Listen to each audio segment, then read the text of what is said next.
Last video में हम लोगों ने इलेक्ट्रोस्टैटिक्स के इलेक्ट्रिक फील्ड और इलेक्ट्रिक फील्ड इंटेंसिटी के एमसीक्यूज को डिस्कस किया था। अब हम डिस्कस करेंगे इलेक्ट्रिक पोटेंशियल और इलेक्ट्रिक पोटेंशियल डिफरेंस को। First MCQ, which of the following represents the electric potential difference between two points. हमारे पास इनमें से कौन सा फार्मूला या मैथमेटिकल रिलेशन ऐसा है जो कि इलेक्ट्रिक पोटेंशियल डिफरेंस को रिप्रेजेंट करता है। हम जानते हैं इलेक्ट्रिक पोटेंशियल डिफरेंस, जिसको हम वोल्टेज भी बोलते हैं, बाय डेफिनेशन क्या है? दैट इज वर्क डन पर यूनिट चार्ज। और कब वर्क होता है? जब एक चार्ज को इलेक्ट्रिक फील्ड में दो पॉइंट्स के दरमियान मूव करवाते हैं। और यही जो वर्क डन होता है ये उसमें एनर्जी की फॉर्म में स्टोर होता है, तो that is also energy per unit charge. तो यहां पर कौन सी ऑप्शन आपके पास करेक्ट होगी? That is alpha. SI base unit of electric potential is. हर दफा इनकी टेस्ट में ऐसे सवाल जरूर आते हैं जो यूनिट से रिलेटेड होते हैं, कभी एसआई यूनिट, कभी एसआई बेस यूनिट। अब यहां पर आपसे पूछा गया कि SI base unit of electric potential क्या है। सबसे आसान method SI base unit electric potential का फाइंड करने का क्या है?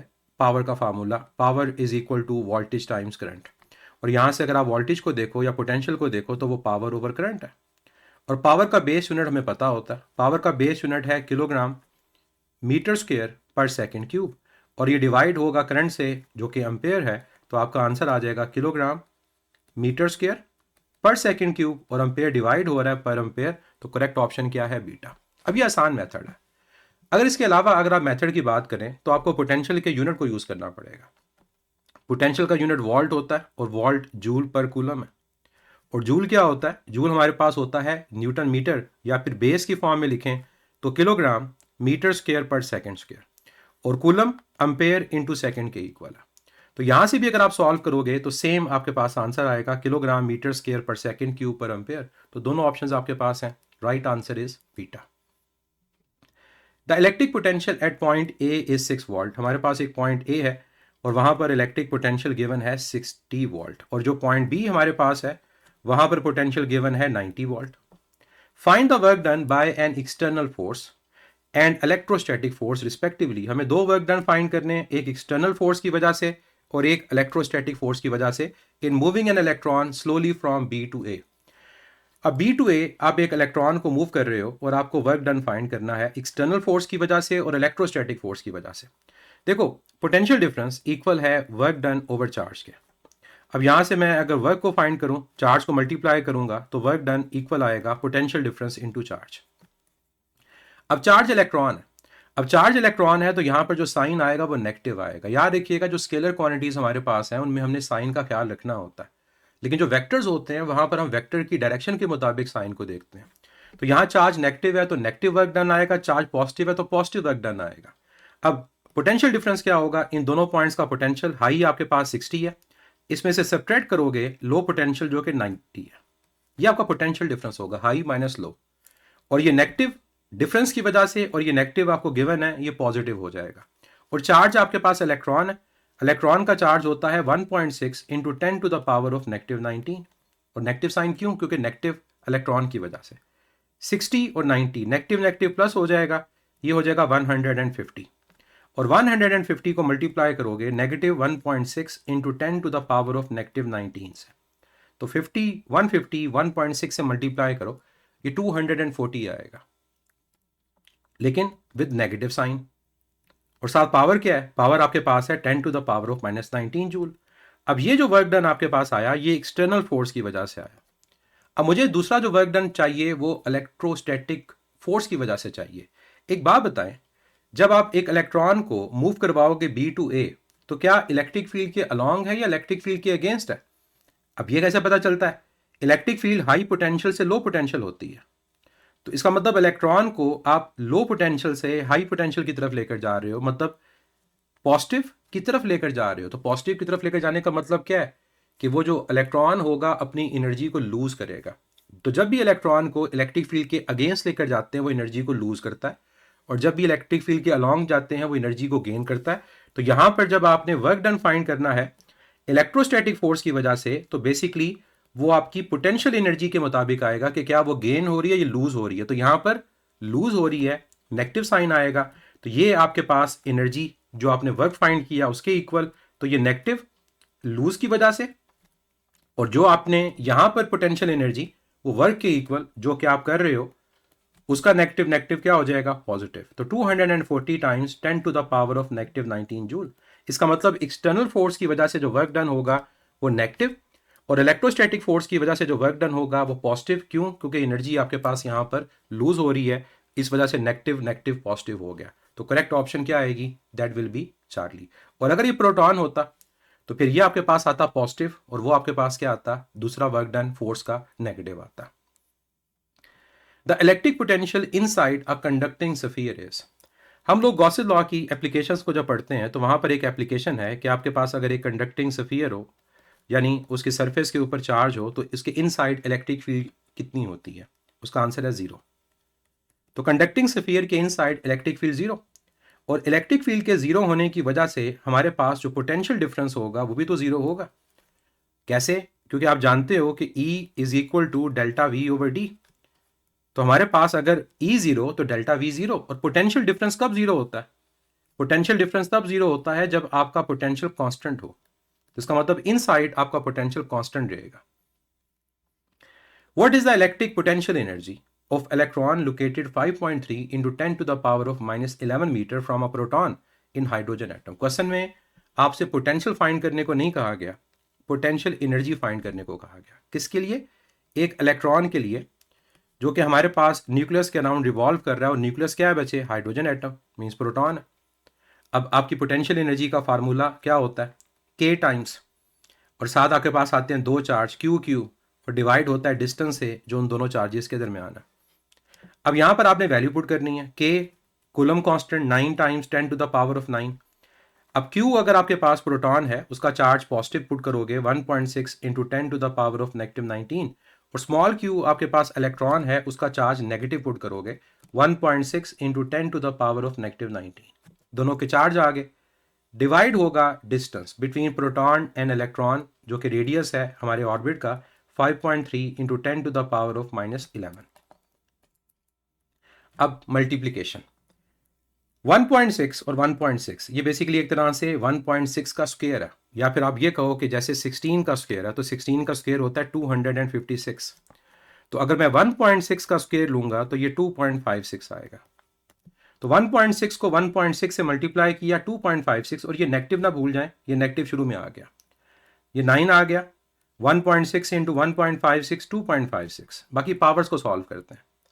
-19 -19 -38, और -38 प्लस 9, -38 प्लस 9 -29, तो पावर आपके पास आ गई -29। और अगर डायरेक्ट नहीं कर सकते तो लिख कर करो। डिवाइड किसे करना है? 5.3 times 10 to the power of -11। अब ये जो नंबर है 2.56 और ये नंबर है 5.3, ये अप्रॉक्सीमेटली सॉल्व हो सकते हैं, क्योंकि 2.5 इंटू 2 आपका 5 होता है, तो 2.56 इंटू 2 आपके पास 5.12, तो करीब करीब है। हम अप्रॉक्सीमेशन करते हैं और इसको कैंसिल करके 2 कर देते हैं, और 9 को और 2 को जब डिवाइड करोगे तो ये आपके पास आ जाएगा 4.5। तो ये अप्रॉक्सीमेशन हमें करनी पड़ती है ताकि हमारा सोल्यूशन जो है वो विदाउट कैलकुलेटर जल्दी हो जाए।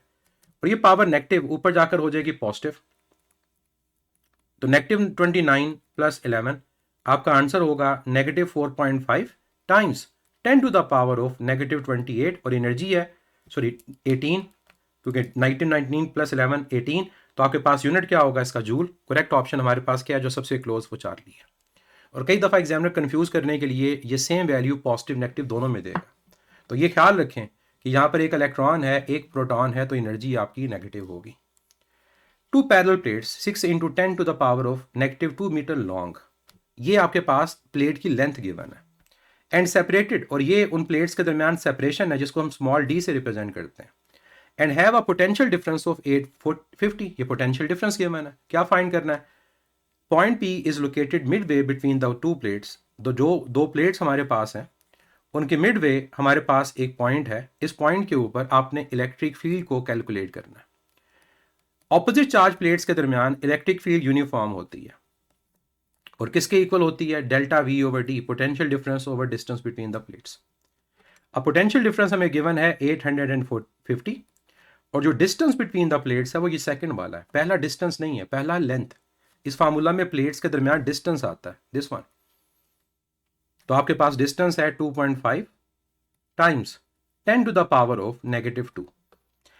अब इसको सॉल्व करना है। अब सॉल्व करने के लिए क्या स्ट्रेटजी होगी, मैं इस -2 को ऊपर ले जाता।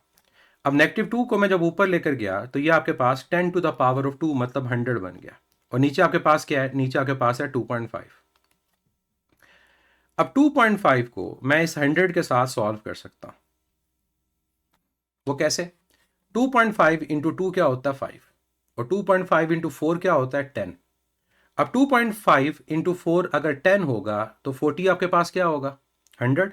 इसका मतलब आप 2.5 को और 100 को सॉल्व कर सकते हो। इसको और से सुनो, 2.5 अगर 4 से मल्टीप्लाई होगा तो 10 आएगा, तो अगर ये 40 से मल्टीप्लाई होगा तो क्या 100 नहीं आएगा। इसका मतलब 2.5 इस 100 से कैंसिल हो गया और ये आपके पास आ गया 40। अब 40 को 850 से मल्टीप्लाई करें और यहाँ भी अपना काम आप आसान कर सकते हैं। वो कैसे? जो 850 है उसको आप लिखो 8.50, साथ 10 की पावर क्या आ जाएगी 2, क्योंकि डेसिमल आपने 2 प्लेसेस पे मूव किया। और साथ आपके पास है 40, उसको लिखो 4 into 10 to the power of 1। इसको मैंने 4 इंटू 10 टू पावर 1 लिखा। अब इन दो को मल्टीप्लाई करना इतना मुश्किल नहीं है, क्योंकि 8.5 इंटू 2 17 होता है, 8.5 इंटू 4 34 होता है। तो ये 34 आ गया, और ये पावर 2 और ये पावर 1 ये पावर 3 आ जाएगी। तो विदाउट कैलकुलेटर हमें अगर सॉल्व करना है अपने नंबर्स को, तो उनको चंकिंग उनकी करें, उनको छोटे छोटे पार्ट्स में डिवाइड कर दें और एक एक स्टेप एक टाइम पे करें। आपके पास विदाउट कैलकुलेटर आसानी से जो आंसर है वो फाइंड हो जाएगा। तो 3.4 10 टू द पावर ऑफ 4 और यूनिट क्या होगा वॉट पर metre. Correct answer delta. What is the maximum speed attained by the proton. हमें यहाँ पर एक प्रोटॉन की मैक्सिमम स्पीड को फाइंड करना है। अगर आप डायग्राम देखो तो आपको दो प्लेट्स के दरमियान पोटेंशियल डिफरेंस दे दिया गया, इनका डिफरेंस ले लेंगे, प्लेट्स के दरमियान आपको डिस्टेंस दे दिया गया, और ये जो पोटेंशियल डिफरेंस है ये basically potential energy kinetic energy में कन्वर्ट होगी। तो जो कॉन्सेप्ट यहाँ पर यूज़ होगा वो ये कि पोटेंशियल एनर्जी काइनेटिक एनर्जी में कन्वर्ट हो रही है। Potential energy potential difference into charge होगा, और काइनेटिक एनर्जी हाफ mv² होगा। हमें यहाँ पर स्पीड रिक्वायर्ड है, 2 मल्टीप्लाई होगा और मैस आपके पास डिवाइड। तो फार्मूला कुछ ऐसा बनेगा कि 2 जाके लेफ्ट पे मल्टीप्लाई हुआ और मैस आपके पास डिवाइड हुआ, और स्केयर को एलिमिनेट करने के लिए यहाँ पर स्केयर रूट आ जाएगा। अब वैल्यू को पुट करें। पोटेंशियल डिफरेंस हमें गिवन कितना है 300 और 0 का डिफरेंस वो आएगा 300। इसको मैं 3 into 10 to the power of 2 लिख सकता हूँ 300 की जगह। ये क्या है? ये पोटेंशियल डिफरेंस है 300 वोल्ट, जिसको मैंने 3 into 10 to the power of 2 लिख दिया। चार्ज प्रोटॉन है 1.6 into 10 to the power of -19 जितना इलेक्ट्रॉन का चार्ज होता है, और नीचे है मैस। मैस ऑफ इलेक्ट्रॉन कितना होता है 9.1 times 10 to the power of -31, और प्रोटॉन का मैस होता है 1.67 times 10 to the power of -27। अब नंबर ऐसे है कि जो आप कैंसिल कर सकते हो, जैसे ये 1.6 अप्रोक्सीमेटली इसे कैंसिल कर सकते हो, और एग्जाम में ऐसे ही नंबर आते हैं जो विदाउट कैलकुलेटर सॉल्व करने होते हैं और कैंसिल हो जाते हैं। अब ये कैंसिल हो गया। अब ब्रैकेट में ये 2 है और ये 3 है। अब 2 को 3 से मल्टीप्लाई करेंगे, तो 2 3 से मल्टीप्लाई होगा तो ये आपके पास आ गया 6। ये 10 टू द पावर ऑफ 2 और ये 10 टू द पावर ऑफ -19, इनको सॉल्व करेंगे तो ये -17 आ जाएगा। -19 प्लस 2, और ये -27 ऊपर जाकर +27 हो जाएगा। तो क्या आंसर है? आंसर है 6 इंटू -17 और +27 10 टू द पावर ऑफ 10। अब 6 का अंडर रूट लेना है, और 10 टू द पावर ऑफ 10 तो अंडर रूट से कैंसिल होकर 5 आ जाएगा। अब 6 का अंडर रूट क्या होता है? आप चाहो तो अप्रोक्सीमेशन कर सकते हो, जैसे 5 का जो अंडर रूट होता है वो 2.2 होता है, तो 6 का अंडर रूट 2.2 से बड़ा होगा, और वो एक ही ऑप्शन है 2.4। तो 2.4 into 10 to the power of 5 metre पर सेकेंड, करेक्ट ऑप्शन चार्ली। और उसके अलावा मैंने आपको मेथड बताया हुआ है कि विदाउट कैलकुलेटर आप कैसे अंडर रूट को कैलकुलेट करते हो। जैसे मैं अगर यहाँ पर अंडर रूट 6 को विदाउट कैलकुलेटर फाइंड करूँ तो मैं 6 को लिख सकता हूँ कि ये 9 - 3 है। 9 का अंडर रूट क्या होता है 3, ये शॉर्टकट है। दूसरे नंबर को वैसे ही लिखना होता है, और पहले नंबर को ये डबल को 3 का डबल 6 डिवाइड कर देना होता है। तो 3/6 1/2, तो 3 में से 1/2 को करोगे सब्ट्रैक्ट तो 2.5।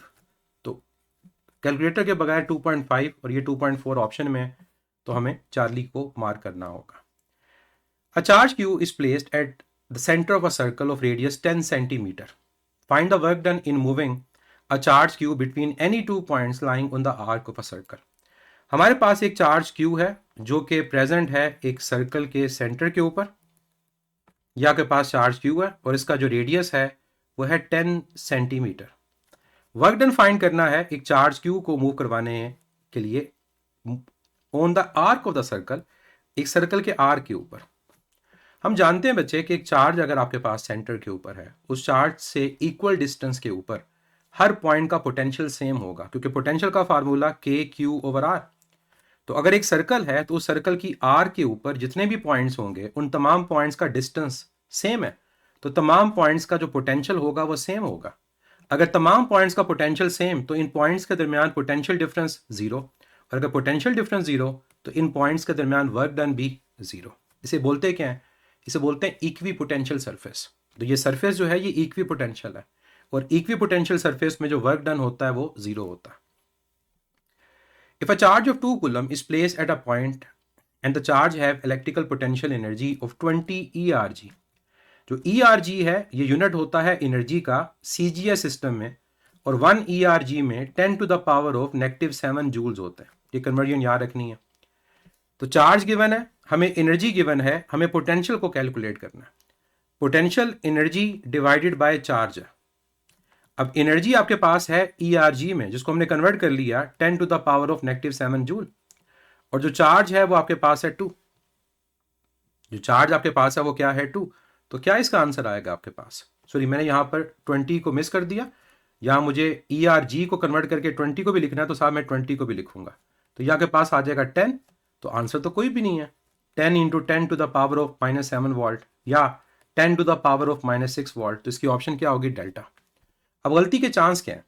गलती के चांस ये है कि आप इसको कन्वर्ट ना करो, और अगर आप कन्वर्ट नहीं करोगे तो 20 को 2 से डिवाइड कर दोगे तो गलती से 10 मार कर दोगे। लेकिन वो ERG है, ये कूलम है, यूनिट डिफरेंट सिस्टम में है, कन्वर्ट करना लाजमी है। How much work is done in moving an alpha particle across 2 points having a potential difference of 5 volt. 2 points के दरमियान पोटेंशियल डिफरेंस गिवन है और अल्फा पार्टिकल के लिए हमें वर्क डन को कैलकुलेट करना। वर्क डन हो या एनर्जी हो, ये पोटेंशियल डिफरेंस इनटू चार्ज के इक्वल है। अब 2 पॉइंट्स के दरमियान पोटेंशियल डिफरेंस है 5 वोल्ट, और अल्फा का चार्ज कितना होता है? अल्फा डबल आयनाइज्ड है, उसका charge 2 times charge of electron है। तो 5 × 2 10, तो 10 इलेक्ट्रॉन वोल्ट आपका आंसर होगा। Correct option beta. अगर इलेक्ट्रॉन वोल्ट को जूल में कन्वर्ट करना हो तो क्या करेंगे? एक इलेक्ट्रॉन वोल्ट की वैल्यू होती है 1.6 × 10 to the power of -19 joule. तो फिर आप इनको मल्टीप्लाई करोगे, जब मल्टीप्लाई होगा तो जूल में इसका आंसर आएगा 1.6 × 10 to the power of -18 joules. Electric potential due to a point charge is inversely proportional to. किसी भी एक पॉइंट चार्ज, जिसको हम सोर्स चार्ज भी कहते हैं, उसकी वजह से जो इलेक्ट्रिक पोटेंशियल होता है उसका फार्मूला K × Q, जो आपका सोर्स या point charge, divided by R। और R क्या है? R आपके पास वो डिस्टेंस है जिस पॉइंट के ऊपर आप पोटेंशियल को कैलकुलेट कर रहे हो। तो यहां पर आप देख सकते हो कि पोटेंशियल का डिस्टेंस के साथ रिलेशन क्या है? इनवर्स। और किस पावर के साथ? 1 के साथ। तो करेक्ट ऑप्शन क्या होगा? It is inversely proportional to the distance from the point charge. कोई पावर नहीं आएगी। Which one of the following statement when a small charge is moved in a field is incorrect? गौर से पढ़िएगा कि आपको incorrect statement को pick करना है। अब देखते हैं कि कौन सी स्टेटमेंट इनकरेक्ट है। पहली बच्चे आपके पास ऑप्शन है कि the work done on a charge is same when move from either Q to P और R to S। कहता है जितना वर्क हमें Q to P लगेगा उतना वर्क हमें R to S भी लगेगा। कैसा है? यस। क्यों?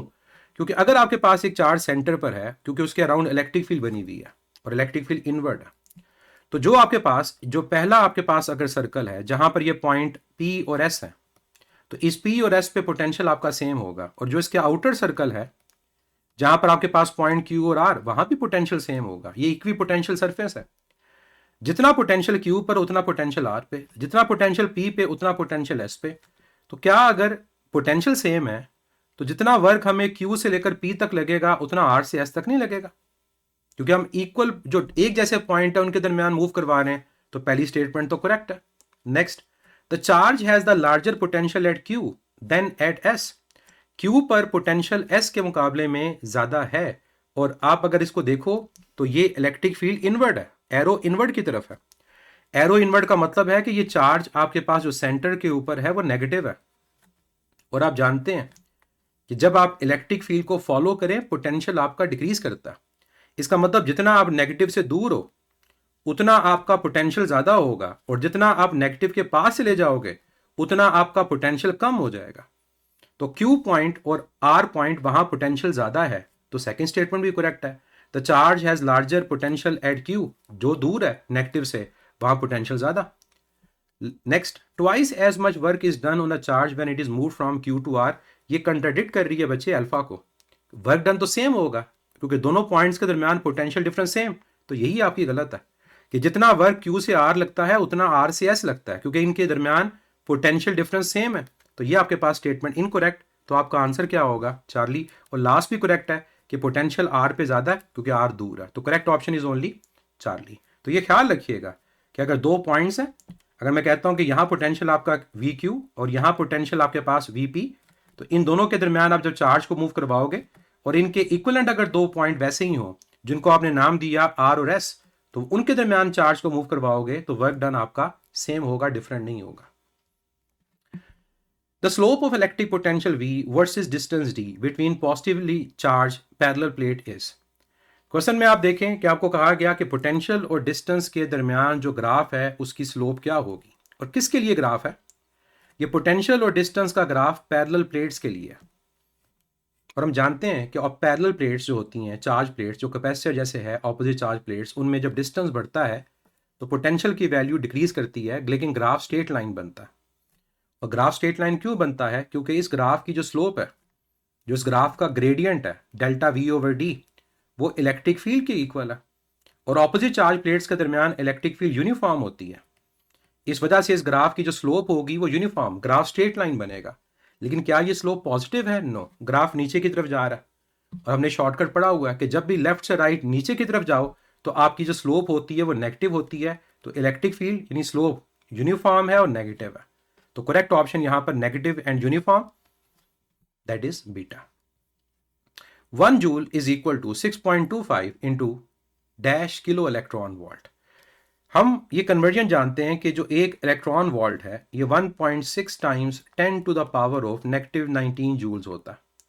और जब इस 1.6 को आप लेफ्ट पे जाके डिवाइड करते हो तो 1 जूल की वैल्यू आती है 6.25 into 10 to the power of 18 electron volt.